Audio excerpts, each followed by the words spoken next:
Donde nadie quiere sembrar, allí florece la fe del que cree en silencio. San Matías. El silencio después de la traición. La ciudad de Jerusalén todavía no despertaba del terremoto emocional provocado por la crucifixión. El aire estaba pesado, como si el mismo cielo se negara a continuar su curso natural. Los caminos polvorientos que conducían al templo estaban marcados por huellas indecisas, por pasos arrastrados de hombres y mujeres que habían visto al Mesías colgar de con una cruz entre dos criminales. Pero el dolor de la muerte no era lo único que desgarraba el corazón de los seguidores de Jesús. Había algo más, una herida invisible, una grieta profunda abierta por la traición. Antes de comenzarmos esta jornada sobre la vida de fe de San Matías, quiero saber tu opinión. ¿Conocías la historia de San Matías? ¿Conocías su camino de fe? ¿Alguna vez has recibido una bendición o un milagro de San Matías? Escribe en los comentarios. Leeré todos y dejaré un corazoncito en tu comentario. Aprovecha para suscribirte al canal, dejar tu like y compartir con tus amigos para no perderte ningún video. Judas Iscariote no era un extraño, no era un enemigo infiltrado, era uno de ellos. Compartía el pan, dormía bajo las mismas estrellas, escuchaba las mismas parábolas, contemplaba los mismos milagros. Fue testigo de Lázaro saliendo del sepulcro, del paralítico que caminó en Cafarnaúm, de los 5.000 alimentados con apenas 5 panes y 2 peces. Judas vio, oyó, tocó y aún así traicionó. Los 11 apóstoles que quedaron sentían un torbellino de emociones. Pedro aún luchaba contra la amargura de sus propias negaciones. Juan, el discípulo amado, buscaba consuelo en la madre de Jesús. Tomás, atormentado por la incredulidad que lo perseguía como una sombra, necesitaba tocar para creer. Y todos, sin excepción, se enfrentaban a una ausencia más difícil de sobrellevar que la propia muerte del Maestro, el lugar vacío. Ese hueco no era solo físico, era espiritual, era simbólico. Representaba la ruptura, la fragilidad humana, la capacidad de traicionar lo sagrado. La figura de Judas no podía ser borrada con facilidad. Su acto final, colgándose de un árbol en el campo de sangre, había dejado una cicatriz en la memoria del grupo. Y la pregunta que ardía en el corazón de cada uno era la misma. ¿Cómo seguir? ¿Cómo restaurar la unidad rota? ¿Cómo curar una herida tan profunda? Durante días los discípulos se reunieron en el cenáculo, ese mismo lugar donde Jesús había partido el pan y anunciado su cuerpo entregado. Ahora era el refugio de la duda, del duelo, pero también de la esperanza. En medio del murmullo de oraciones y lágrimas, comenzó a crecer la certeza de que debían actuar, que la misión no podía quedar incompleta, que el número 12 tenía un significado que iba más allá de una simple cantidad. Representaba las 12 tribus de Israel, el nuevo pueblo de Dios, el fundamento de la iglesia naciente. Fue entonces cuando Pedro, impulsado por el espíritu que ya se hacía sentir en sus palabras, tomó la palabra con firmeza. Citando las Escrituras, recordó que el lugar de Judas debía ser ocupado por otro. Es necesario que uno de los que nos acompañaron todo el tiempo que el Señor Jesús vivió entre nosotros, sea constituido testigo con nosotros de su resurrección, dijo con convicción. No era una decisión humana, era un acto de obediencia al plan divino. Pero, ¿quién? ¿Quién podía cargar con ese peso? ¿Quién estaría a la altura de una responsabilidad tan sagrada? Entre los muchos discípulos que habían seguido a Jesús destacaban 2, José, llamado Barsabás, también conocido como Justo, y Matías. Ambos habían estado presentes desde el bautismo en el Jordán hasta el día en que Jesús ascendió al cielo. Habían sido testigos silenciosos del milagro y del sufrimiento, de la palabra y del sacrificio. 2 hombres fieles, perseverantes, dignos, pero solo uno sería elegido. Y aquí ocurre algo profundamente revelador. Los apóstoles no votaron según simpatías personales, no tomaron la decisión por jerarquía ni por conveniencia. Hicieron lo que sabían que Jesús haría. Se postraron en oración, clamaron al cielo para que el mismo Dios que ve los corazones revelara su voluntad. Tú, Señor, que conoces los corazones de todos, muestra a cuál de estos 2 has escogido, suplicaron con el alma abierta. Después de orar, echaron suertes, un método antiguo, usado por el pueblo de Israel en decisiones sagradas, cuando la voluntad divina debía manifestarse, y la suerte recayó sobre Matías. Ese momento fue más que un acto administrativo. fue una sanación espiritual, una afirmación de que, aún después de la traición más dolorosa, el plan de Dios sigue adelante. El nombre de Matías comenzó a resonar entre los presentes con una mezcla de sorpresa y revelación. Un hombre que había caminado en la sombra del grupo principal, ahora era llamado a estar entre los pilares de la iglesia, y con él, el número 12 fue restaurado, no como una repetición del pasado, sino como una señal viva de que Dios transforma las ruinas en fundamento sólido. Pero antes de llegar a ese punto de restauración, es esencial entender el peso emocional que precedió a esta elección. Cada apóstol cargaba con el dolor de su historia personal. La noche de la traición no solo fue un drama de Judas, sino un espejo para todos, porque todos, en algún momento, habían dudado, temido, huido. Judas solo fue el que cayó más hondo, pero el temor, la cobardía, el abandono, todos lo sintieron. La elección de Matías no fue solo un acto externo, fue un renacimiento interno, una invitación a todos los seguidores de Cristo a dejar atrás el miedo, la culpa y abrazar el llamado de la fe con nueva esperanza.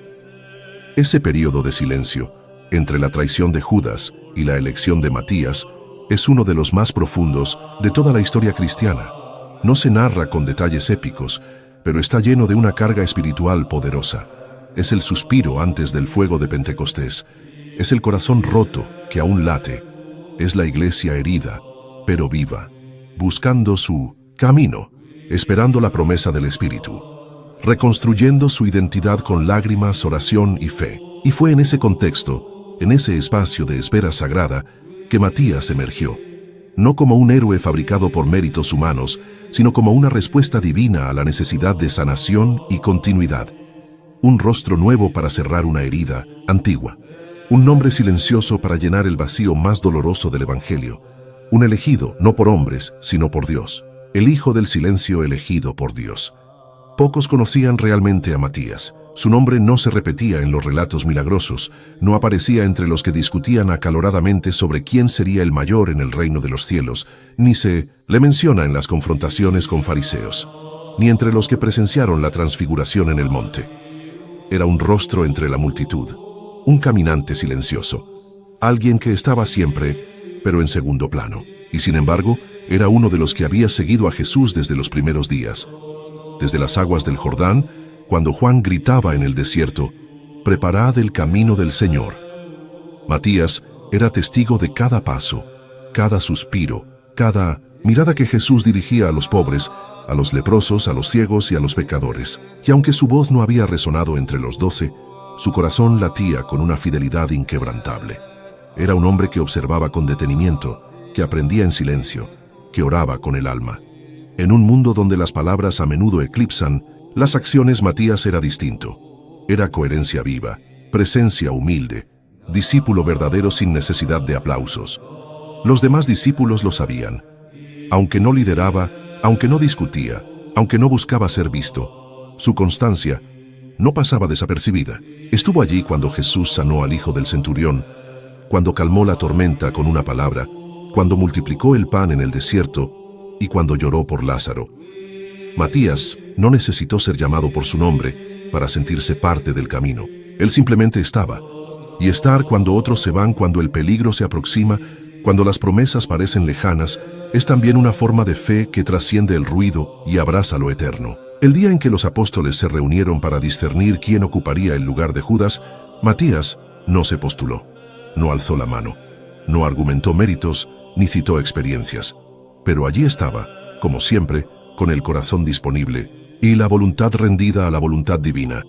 Pedro lo mencionó junto a José Barsabás por una razón clara. Ambos habían sido testigos de todo, no del espectáculo, sino del proceso. Y en el reino de Dios, el proceso es sagrado. Seguir a Jesús día tras día, sin títulos, sin cargos, sin garantías, eso también era discipulado. ¿Quién era Matías realmente? Las Escrituras no nos cuentan su origen con detalle, pero los primeros cristianos sostenían que era galileo, como la mayoría de los discípulos. Algunos decían que había sido seguidor de Juan el Bautista antes de unirse a Jesús, lo cual explicaría por qué estuvo presente desde el bautismo.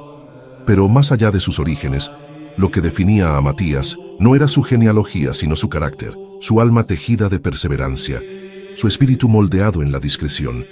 Era un hombre que sabía guardar silencio, y no por temor, sino por sabiduría.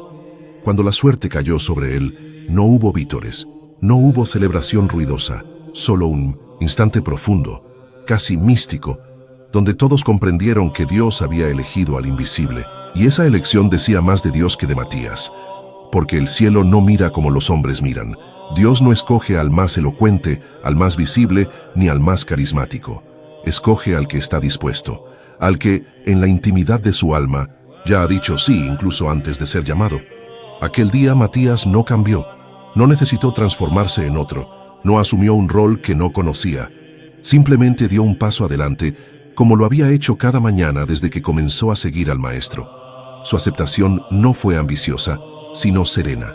No fue orgullosa, sino agradecida, porque sabía que ser contado entre los 12 no era un privilegio, sino una carga sagrada. Y la aceptó como quien acepta un cáliz lleno, sin saber del todo si será de gozo o de dolor. Después de su elección, Matías se integró al círculo más íntimo de los apóstoles, pero no fue recibido como un reemplazo. Nadie puede reemplazar a otro en el reino de los cielos. Cada uno ocupa su lugar según la voluntad eterna. Matías no tomó el lugar de Judas, ocupó el lugar que había sido preparado para él desde siempre. Su entrada selló una etapa, restauró un orden, y fue un signo de que Dios es experto en redimir lo quebrado. Su presencia entre los 12 fue como un bálsamo. No hablaba mucho, pero cuando lo hacía, sus palabras llevaban el peso de quien ha escuchado más que hablado. Su visión no era la del entusiasmo nuevo, sino la de la madurez espiritual. Sabía que seguir a Cristo no era un camino de triunfos humanos, sino de renuncias y sacrificios, y eso lo hacía invaluable. Aunque los hechos de los apóstoles no nos narran con detalle sus acciones posteriores, la tradición afirma que Matías fue un incansable predicador del Evangelio. Algunos dicen que llevó la palabra hasta las regiones de Etiopía, otros lo sitúan en Capadocia o incluso en Judea misma, siempre entre pueblos difíciles, en tierras donde la fe aún no había echado raíces, y en todas partes lo reconocían por su compasión, por su sabiduría silenciosa, por su valentía oculta bajo el manto de la humildad. El mundo no aplaude al silencioso. La historia rara vez recuerda a los que no buscan ser recordados. Pero el reino de Dios se edifica sobre los hombros de aquellos que, como Matías, caminan cuando nadie los ve, creen cuando todo parece perdido y dicen sí, sin necesidad de reconocimiento. Su elección no fue un accidente. Fue una afirmación divina de que el silencio también es un lenguaje del alma y que Dios habla en susurros a quienes saben escuchar. Aquel que una vez estuvo entre los muchos pasó a ser uno de los 12, y no por azar, no por necesidad, sino porque el cielo tiene memoria, y en su libro están escritos los nombres de los fieles, incluso si el mundo los olvida. Matías, el hijo del silencio, había sido visto por Dios desde el principio, y ahora era llamado a ser voz, voz del testimonio, voz de la resurrección, voz del amor que no grita pero transforma, del anonimato al martirio. Desde el momento en que Matías fue elegido para ocupar el lugar de Judas entre los 12, una nueva etapa de su vida comenzó a tejerse con hilos de sangre, coraje y fe. Ya no era simplemente un discípulo entre la multitud. Ahora cargaba sobre sus hombros una misión apostólica que exigía no solo predicar, sino ser testigo, con su vida y su muerte, de aquel que venció la muerte. Su anonimato había sido su escudo por años, pero la unción apostólica lo arrancó de las sombras, exponiéndolo al mundo y al fuego de la persecución. A diferencia de Pedro, Juan o Pablo, Matías no escribió cartas que hayan sobrevivido al paso del tiempo. No fundó iglesias que llevaran su nombre, ni dejó discursos registrados en los libros canónicos. Sin embargo, su presencia se volvió esencial en los primeros pasos de la iglesia. Estaba allí cuando los discípulos, aún temerosos, se escondían en el cenáculo. Estaba presente cuando el Espíritu Santo descendió como lenguas de fuego sobre sus cabezas. Fue testigo de ese viento sobrenatural que transformó cobardes en mártires y pescadores en profetas. Y fue precisamente allí, en medio de ese fuego, donde Matías comprendió que el precio del llamado era la entrega total.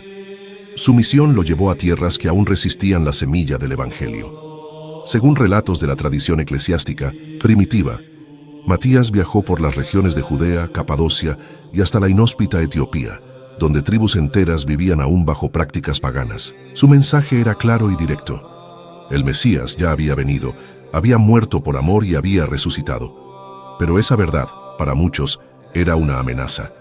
Los sacerdotes de ídolos lo veían como una interferencia.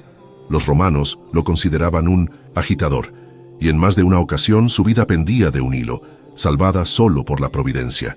Matías no tenía miedo, no porque fuera un hombre temerario, sino porque su alma ya no le pertenecía. Él sabía que cada paso que daba era guiado por el Espíritu y que su cuerpo era solo un instrumento pasajero. En cada aldea que visitaba, hablaba con pasión, pero también con ternura. Curaba enfermos imponiendo las manos, oraba por los afligidos, abrazaba a los marginados. Muchos se convertían, no tanto por las palabras que decía, sino por la paz que emanaba de su presencia. Era como si cargara dentro de sí una porción viva del mismo Cristo. Pero donde la luz se enciende, las tinieblas se revuelven. En una de esas regiones paganas, las autoridades locales, enfurecidas por la creciente conversión de su gente, decidieron tomar medidas. Capturaron a Matías durante una predicación pública. No lo interrogaron, no lo juzgaron, simplemente lo golpearon, lo humillaron, lo arrastraron por las calles para que todos vieran lo que les sucedería a los que osaran hablar del Dios crucificado. Lo encerraron en una celda oscura, sin agua, sin pan. Pero incluso allí, entre el frío y el olor a muerte, Matías cantaba. Los guardias se burlaban de él, le decían que su Dios lo había abandonado, que sus compañeros lo habían olvidado, que su muerte sería en vano. Pero él no respondía con odio, solo murmuraba oraciones. Oraciones en arameo, oraciones en griego, oraciones que no pedían venganza sino misericordia. Esa calma desconcertaba a sus captores. Uno de ellos incluso llegó a decir que cuando Matías lo miraba, sentía una extraña inquietud, como si esa mirada traspasara su alma y le revelara su propia oscuridad. Después de días de tormento, las autoridades decidieron que su muerte debía ser ejemplar. No bastaba con matarlo, debían hacerlo sufrir y hacerlo públicamente. Así, según los relatos más antiguos recogidos por escritores cristianos del siglo II, Matías fue llevado a un valle, donde se erguía un gran madero. Lo ataron con sogas ásperas que desgarraban su piel y comenzaron a lapidarlo. Cada piedra era lanzada con furia, con odio. Pero incluso en ese momento, él no maldijo, al contrario, oró en voz alta por aquellos que lo mataban. Dicen que mientras su cuerpo caía al suelo, destrozado y ensangrentado, su rostro permanecía sereno. No gritó, no imploró piedad. En su último aliento, pronunció el nombre de Jesús. Y fue entonces cuando el cielo se oscureció por un instante, como si la naturaleza misma reconociera el sacrificio de un santo. Su sangre se mezcló con la tierra, y su alma se elevó como incienso puro hacia el reino que había predicado. No hubo cortejo fúnebre, no hubo tumba adornada. Su cuerpo fue arrojado a una fosa común. Pero los cristianos que habían escuchado su mensaje no lo olvidaron. Algunos recogieron pedazos de su ropa, otros memorizaron sus palabras, y muchos más, inspirados por su testimonio, decidieron seguir sus pasos, aún sabiendo que eso podía llevarlos a la misma muerte. Años más tarde, cuando el cristianismo ya se expandía por el imperio, las reliquias de Matías fueron recuperadas y veneradas. Se decía que dondequiera que una gota de su sangre hubiese caído, allí brotaba una semilla de fe, porque su martirio no fue el fin, sino el principio de una cadena invisible de conversiones, de milagros, de corazones transformados. Matías, el apóstol olvidado por la historia oficial, se convirtió en columna invisible de la iglesia naciente. No necesitó fama ni gloria. Su legado no está escrito en letras humanas, sino en el fuego del Espíritu. Su anonimato fue su escudo, su martirio, su corona. Y así, quien había sido elegido en silencio, murió también en silencio. Pero su muerte no fue un eco perdido, sino un grito eterno que aún resuena en los rincones más profundos del alma humana. Porque hay nombres que el mundo olvida, pero que el cielo jamás borra de su memoria. El apóstol de los invisibles. En una época en la que los grandes imperios escribían la historia con sangre y ambición, y los nombres de los poderosos eran esculpidos en mármol, Matías caminaba entre los olvidados. No buscaba templos de piedra ni tronos de influencia. Su misión lo llevaba directamente al corazón de aquellos que nadie quería escuchar. Los enfermos sin nombre, los leprosos aislados, las mujeres marginadas, los esclavos sin rostro. los pobres que suplicaban. Por dignidad, Matías era el apóstol de los invisibles, aquel que miraba a los ojos de quienes la sociedad apartaba la mirada. Su nombre rara vez aparece en los textos bíblicos, y eso no es casualidad. Matías no se movía por notoriedad. Mientras Pedro predicaba en las plazas y Pablo en las sinagogas, Matías prefería los callejones, las cuevas, las aldeas lejanas, donde apenas había llegado la luz de la fe. Su misión no era hablar a multitudes, sino transformar almas solitarias. Y fue en 1900 ese silencio donde más resonó. Porque hay palabras que se pierden en el viento, pero hay gestos que se repiten por generaciones. Se dice que Matías recorrió regiones de Capadocia y Etiopía, lugares donde la presencia romana era tenue, pero la influencia del miedo y la idolatría era fuerte. Los habitantes de esos rincones vivían bajo antiguos rituales, bajo dioses que exigían sacrificios y mantenían a los fieles encadenados por el terror. Cuando Matías llegaba, no traía amenazas, venía con compasión. Tocaba a los enfermos con las manos desnudas, se sentaba a comer con los impuros y hablaba de un Dios que no pedía sangre, sino que ofrecía amor. Para ellos, eso era inconcebible. Un Dios que muere por los hombres, un Mesías crucificado, una vida eterna sin esclavos ni señores. Esas ideas incendiaban corazones, pero la belleza de su predicación no estaba solo en el mensaje, sino en la forma en que vivía. Matías era un espejo de Jesús, no en palabras memorizadas, sino en gestos auténticos. No cargaba oro, ni gloria, ni séquitos. Muchas veces dormía a la intemperie, compartía su comida con los hambrientos y ofrecía su tiempo a quienes habían perdido la esperanza. Los niños lo seguían por las calles, los ancianos buscaban su bendición y hasta los paganos más endurecidos sentían un estremecimiento al escucharlo hablar de amor, perdón y eternidad. Cuenta una antigua tradición oral, preservada por cristianos etíopes, que Matías llegó una vez a una aldea asolada por plagas y miseria. Los sacerdotes locales decían que la culpa era de los pecados del pueblo y exigían sacrificios humanos para apaciguar a los dioses. Matías, al oír eso, guardó silencio. No discutió, simplemente caminó hasta el altar del sacrificio, donde un niño lloraba, atado y aterrorizado. Lo tomó en brazos, oró en voz baja y lo liberó. La multitud quedó paralizada. Un silencio cortante cayó sobre el pueblo, y entonces, de repente, el niño sonrió.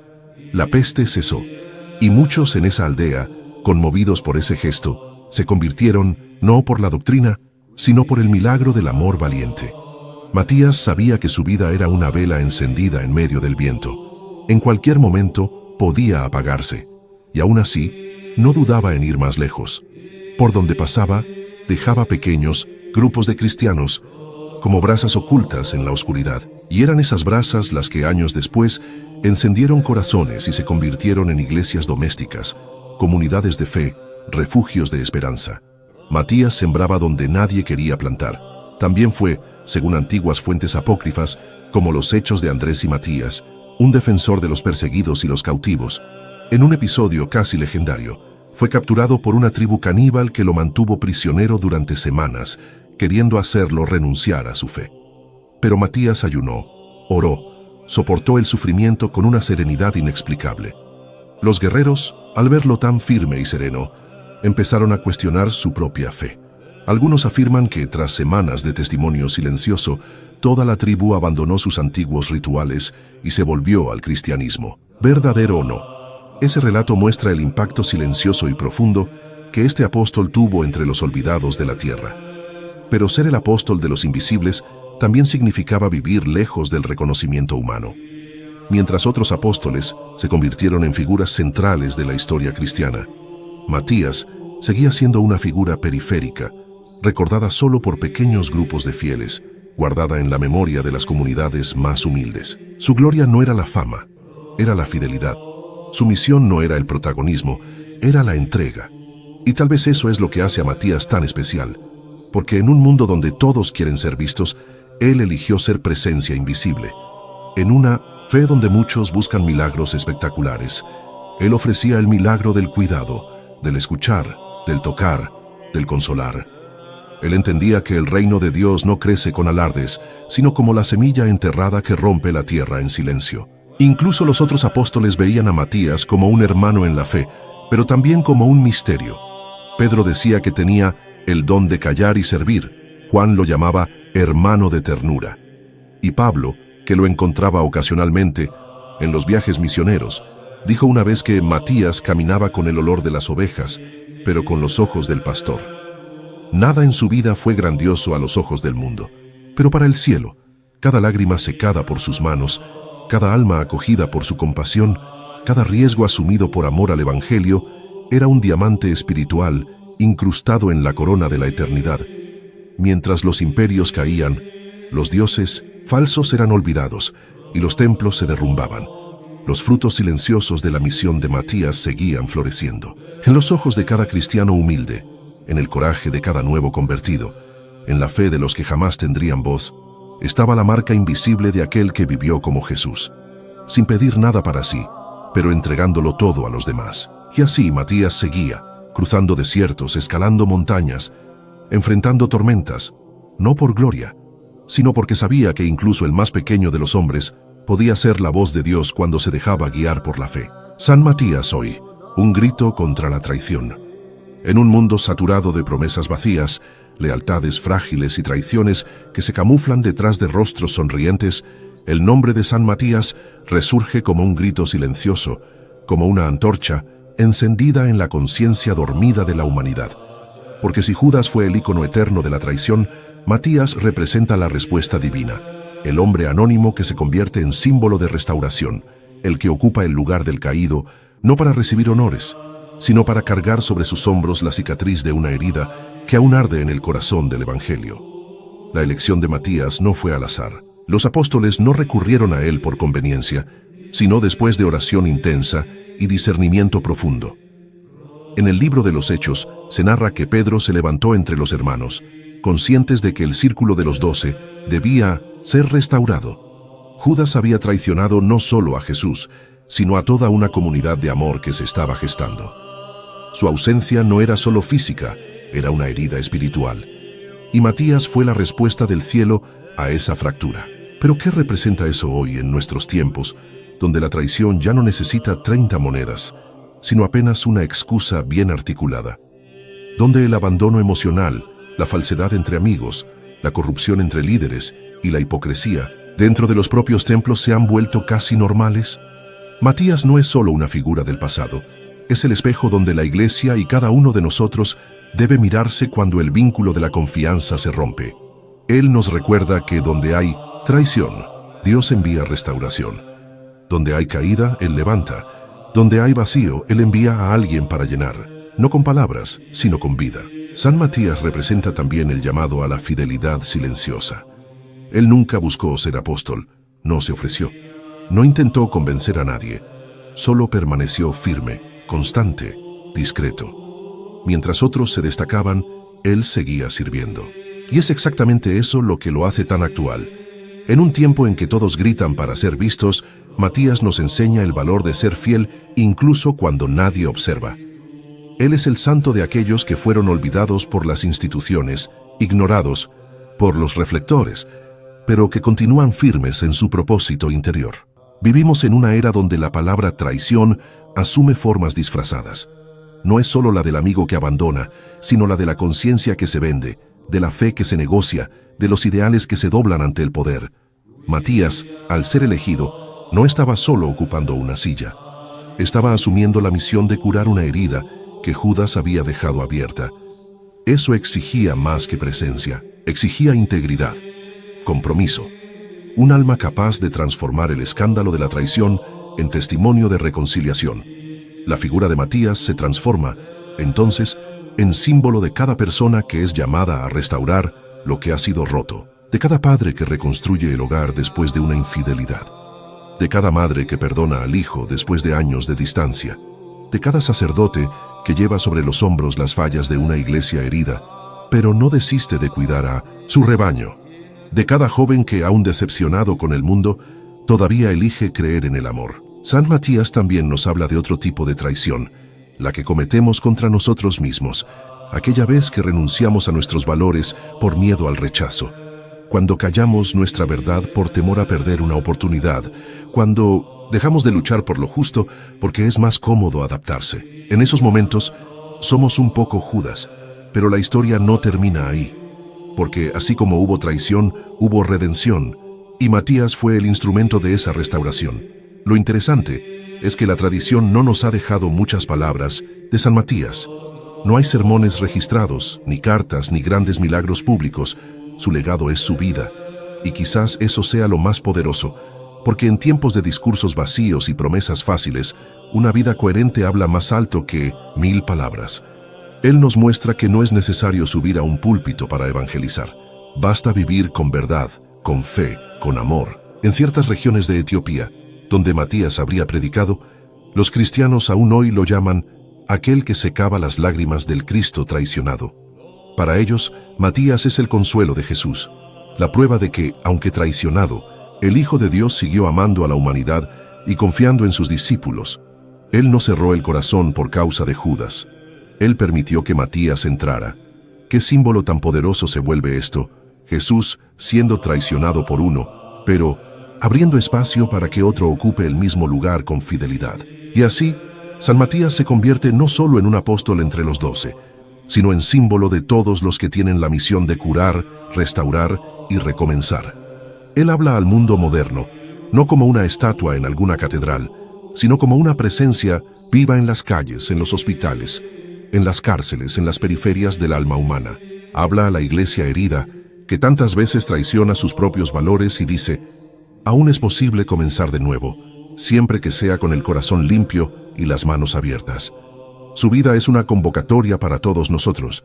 ¿Quién ocupará hoy el lugar del amor que fue traicionado? ¿Quién se dispondrá a ser fiel cuando la traición sea la opción más fácil? ¿Quién elegirá servir en silencio mientras otros buscan los aplausos? En un tiempo donde la confianza escasea y el ego se infla, San Matías se levanta como un gigante de la humildad, como el recuerdo vivo de que el verdadero discípulo no es el que se destaca, sino el que permanece. Y así, cada vez que seamos tentados a renunciar a la esperanza por causa de una decepción, o cuando nos sintamos indignos de una nueva oportunidad, que podamos recordar: Dios siempre llama a un Matías. Siempre hay un lugar para la restauración. Y siempre hay una misión, esperando a aquellos que están dispuestos a amar con coraje y servir con totalidad. Porque donde Judas cayó, Matías levantó el amor. La herencia eterna del último apóstol. La historia de San Matías no se mide por el número de milagros espectaculares ni por las multitudes que lo aclamaron. Su legado no está esculpido en grandes basílicas ni escrito en extensos tratados teológicos. La verdadera grandeza de Matías reside en algo mucho más profundo, más duradero, más misterioso, su herencia invisible pero eterna, tejida en el corazón de la Iglesia y grabada en las fibras más sutiles de la fidelidad silenciosa. Llamado a ocupar el lugar que dejó Judas Iscariote, Matías no recibió una misión fácil, fue investido con una doble carga: la de continuar el anuncio del Evangelio y la de restaurar la confianza quebrada por la traición. Pero, lejos de acobardarse ante tal responsabilidad, Matías asumió el peso de su vocación con una dignidad serena. Desde el momento en que fue elegido por el sorteo apostólico, su nombre quedó vinculado para siempre a una palabra poderosa: redención. Lo que pocos recuerdan es que, según las tradiciones más antiguas de la Iglesia, Matías llevó la luz de Cristo hasta los confines más olvidados del mundo conocido. Algunas fuentes lo ubican predicando en Judea, otras en Etiopía. Y hay quienes aseguran que llegó incluso a la región de Capadocia o al mar Caspio. Pero lo que todas coinciden es en que fue un sembrador incansable del perdón, del amor incondicional y de la fe sin ostentación. No buscaba construir templos, sino corazones. No deseaba títulos, sino almas reconciliadas. Matías, a diferencia de muchos de sus hermanos en el apostolado, vivió gran parte de su ministerio en regiones hostiles, donde la sola mención del nombre de Jesús podía significar prisión o muerte. Sin embargo, no retrocedió. El último apóstol, como algunos lo llaman, se convirtió en el primero en muchas cosas invisibles: en consolar a los desesperados, en levantar a los que ya no creían, en dar su vida por amor a una verdad que lo había transformado para siempre. No existen epístolas firmadas por él. No se han conservado discursos ni homilías, pero hay una sabiduría profunda en este silencio. Matías no predicó desde la letra, sino desde el ejemplo.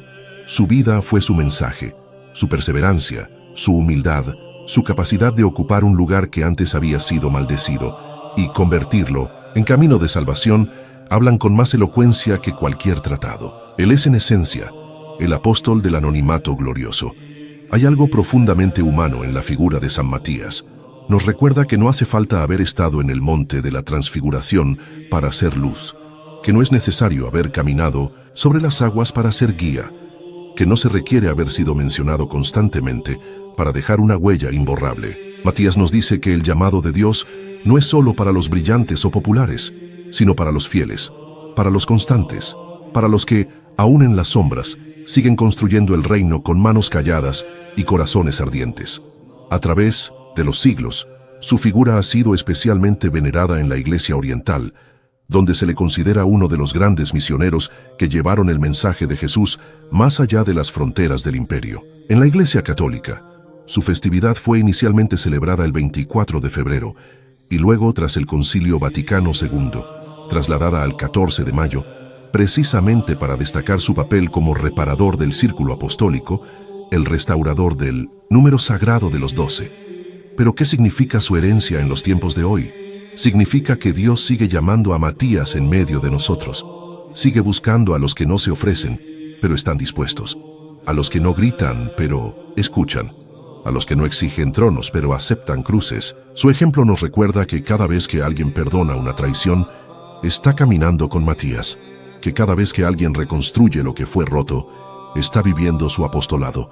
Que cada vez que alguien se entrega sin ser visto, está glorificando a Dios como lo hizo este silencioso santo. Las leyendas más antiguas sobre su muerte son tan intensas como conmovedoras. Se dice que fue martirizado de forma brutal, golpeado con piedras y finalmente decapitado, o según otras versiones, atravesado por una lanza. En algunas representaciones artísticas aparece con un hacha, símbolo de su martirio. Pero incluso en la manera de morir, Matías nos habla de coherencia.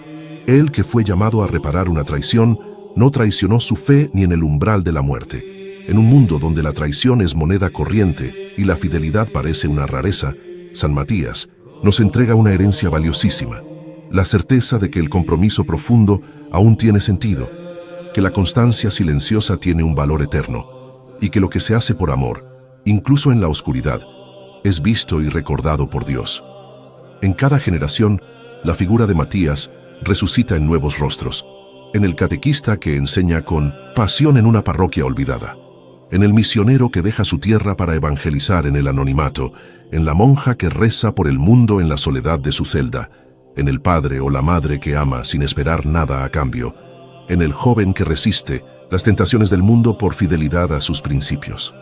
Matías está vivo en todos ellos. Y así, aunque fue el último en ser elegido entre los apóstoles, San Matías se convierte en símbolo eterno del que llega después, pero llega para quedarse. Del que asume un lugar difícil, pero lo convierte en sagrado. Del que no busca protagonismo, pero termina escribiendo, sin tinta y sin pergaminos, uno de los capítulos más hermosos de la historia de la fe. Su herencia no es material ni visible, no está en monumentos, sino en corazones, no está en palabras, sino en obras, no está en la historia oficial, sino en la historia secreta de la redención cotidiana. San Matías, el último apóstol, nos lega la certeza de que Dios no se olvida de los fieles escondidos, ni de las almas silenciosas que, como Él, eligieron amar hasta el fin.